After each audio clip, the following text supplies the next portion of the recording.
Hi, my name is Chiara McKenna with the Population Research Institute, and I am joined today with Kaylynn Rohde to talk about making birth free in America. But to get us started, Kaylynn, remind me, how many kids do you have? I have four. They are 9, 7, 3, and 1. Wow. Okay, so you're very familiar with childbirth and also the hefty cost that comes alongside childbirth. Yes, I actually had my first two privately with a midwife, so we ended up paying out of pocket for those anyways. And then we had our third in hospital. And when I got the bill, I was very confused. Oh, absolutely. I only have one baby, but he is almost 4 months old, so it's all very fresh to me. And before we had him, we actually looked at our insurance and it said it covered 80% of the costs associated with childbirth. And so I thought, okay, that's like pretty much the majority of the cost. 20%, we can cover that. That's not a lot. And it still ended up being thousands of dollars. I was shocked. Yeah. From what I have been looking into, even over the past 2 years, it's increased. And even with private insurance, which the original bill will be between 20,000 and even up to 60,000. I've heard with multiples, it can go even higher than that. And that's with a normal natural delivery, a lot of times with anesthesia. But that even after with copays, it can be $2,000, $5,000, depending on your insurance. And oh, even if you're in network, sometimes your doctors will be out of network. And so your insurance doesn't cover the doctors that are out of network that you didn't know about. Oh yeah, and you're not thinking about that when you're in literally the throes of labor. You're not going to stop and be like, "Wait a second, are you in network with me?" And if that's the only doctor available, you don't have a choice. And you make a really good point. Like we're talking about like healthy natural deliveries at the hospital. We're not talking about situations with extenuating circumstances like NICU stays, any other health complications with mom and baby. So this is it's a lot of money for a couple, especially if we're talking about like young American couples who are just starting out. And when you look at this cost, which I would say is probably one of like the biggest financial disincentives to having a baby, it's no surprise that people are postponing having kids and that we're seeing the age of women like as first time moms go up. And we're seeing as a result, the longer you postpone having kids, the less kids you're going to be able to have because you just run out of time. So we really need to look at solutions to this problem. And thankfully, back in, let's see, May, there was a bill introduced in the Senate and a companion bill to it introduced in the House of Representatives that would actually address this problem exactly. And it's called the Supporting Healthy Mothers and Babies Act. So, with this bill, what exactly is it? What does it do? How is it going to change the childbirth costs with everything? Yes, yeah. So this really is a make birth free bill.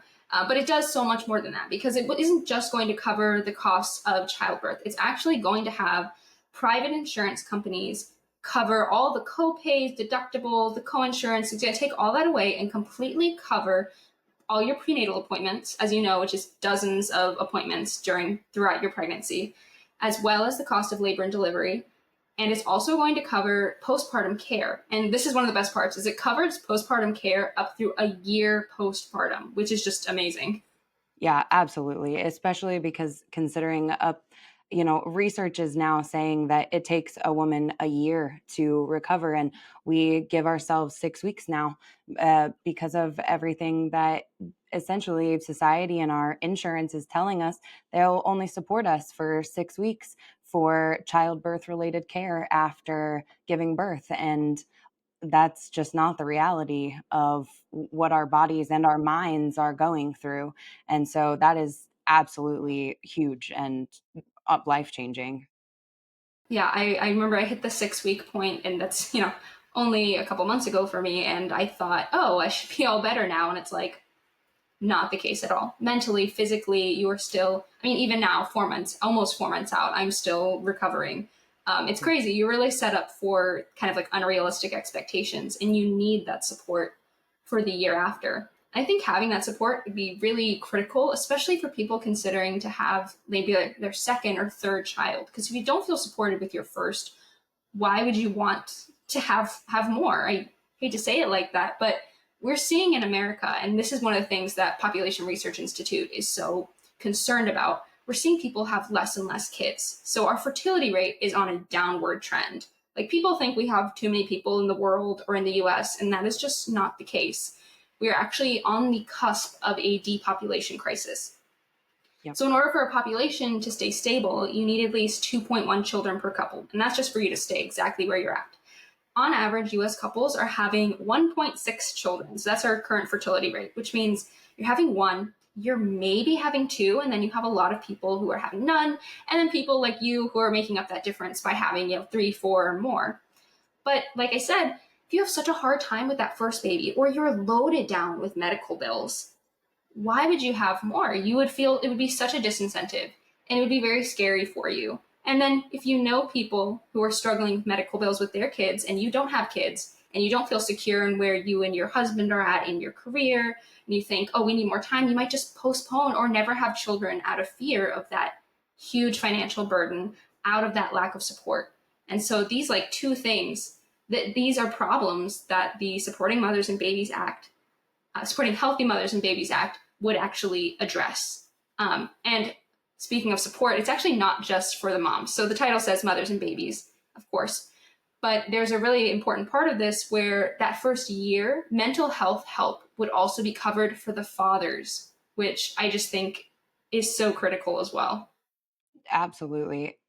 Definitely, because fathers are such a huge part of this, and women, when we're pregnant, we need support. We need to have someone, and our support needs support. This isn't just a two-step thing. And our society has gotten away from family compound living so much that this is uh, the result of that is that women and our husbands, we don't have the support that we need. And so being able to have mental health help, that it's not a fight to get, because after 6 weeks you can go in and you can go to therapies and do all of the things, and but it number one, it's a little taboo. I feel like it's told we're told that it makes us weak, or it we should be more mentally better, or we should feel more like ourselves, or whatever the case may be, because that variation of the mental aspect after giving birth is so vast, especially if we're talking about from 0 to 1 child, or from 3 to 4 children. There's such a difference, and so having support for ourselves, and then for our partners to have support as well, that is societally approved, so that we don't have to worry about like the shadow of, oh, am I good enough? Yes, yeah, and you make such good points. And like the dads, they're in it with you. And like, yes, the mothers, we are the ones physically recovering from birth. We went through labor and delivery, but they're with you those like that first 6 weeks. And even now, like they're just as exhausted helping you with that baby or taking care of your other kids if you have more than just the one. And they are with you that whole first year when you're experiencing regressions and when you're trying to get into a routine, but things just change every other week. You finally feel like, okay, I'm on top of this, and then things change again. Yep. And again, you make a good point about like for us, this was a 0 to 1 transition. And so it felt like our whole world like shifted on its axis. Like everything's different. But then, it's still a huge addition for each child you add. So I'm so glad this bill isn't just for your first child or your second. This would be all encompassing so that every child you have, you get the same support. And you can probably attest to needing that because, you have 4 kids. It's a change each time. It's a transition. Yeah, it really is.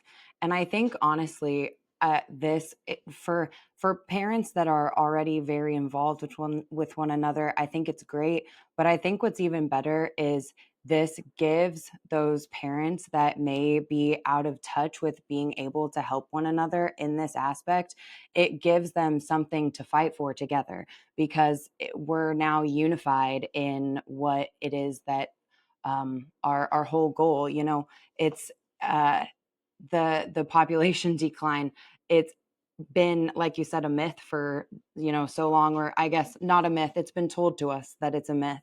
But we're seeing people taking to Instagram and TikTok now and saying, hey guys, this is really a problem. We're actually talking about not having enough workforce to continue the society Mhm. going the way that it is. And we're not talking about, oh, well, well, society needs to change. Well, yes, but that doesn't mean that we don't need people here, because without people, we wouldn't be a society.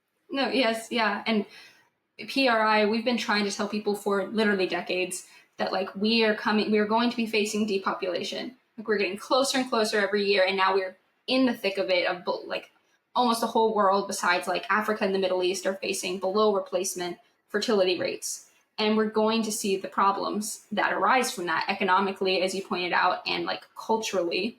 And so I'm really glad to see people are realizing this is a problem, and we need to start putting into place legislation that supports families and basically encourages them to start a family or grow their family, especially the couples that really want to but are held back by the financial aspect or by fear or by lack of support. If they don't have a village, which, as you pointed out, like we move away from our families, we don't, we don't stay in one space and have a network that we've cultivated since we were born. We move and it's suddenly like, okay, I don't have as much of support. It's just me and my husband taking care of these new little lives. So we've established this piece of legislation is critical. So we need to get it passed. And there are a couple things we need to do to get that done. Excuse me. And I would say first and foremost, we need to have you contact your senators and your representatives. This is a bipartisan bill. So you can contact, either side, reach out to them, tell them this needs to be passed, call them, send them emails, send them multiple emails. And Kaylynn, what else would you say? Like, what can people do to get this bill passed? Well, definitely start by sharing this post, send it to everybody you know, and let's talk about it. Reshare, repost, tag your senators, take to social media. I know that PRI set up a thing on their website that makes it really easy for you to contact your senator. So, like, 50% of that work is done for you. Yeah, no, yeah, you make such a good point. We need to use social media as like a force for the good and hit these senators and these reps with a wave, with emails, calls. And yes, you can go to pop.org, and we do have a webpage for introducing cost-free birth under the banner of the Supporting Healthy Mothers and Babies Act. And there you'll find a template. It's made so easy for you. You will have a way to find out who your senators are and how you can contact them. And we even put together templates for you if you want to send an email. It is all written out for you. You just sign your name to that. Feel free to add whatever you want to it. Feel free to put in a personal testimony and tell them why it's so important. If you are a mother or a father who was hit with medical bills or felt that lack of support, then tell your senators why this matters. They need to see that this is going to matter on an individual level.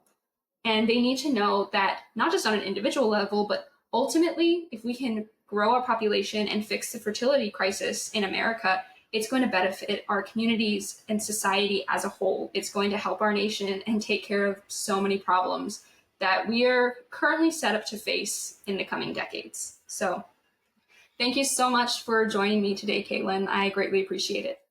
Absolutely. Thank you for having me.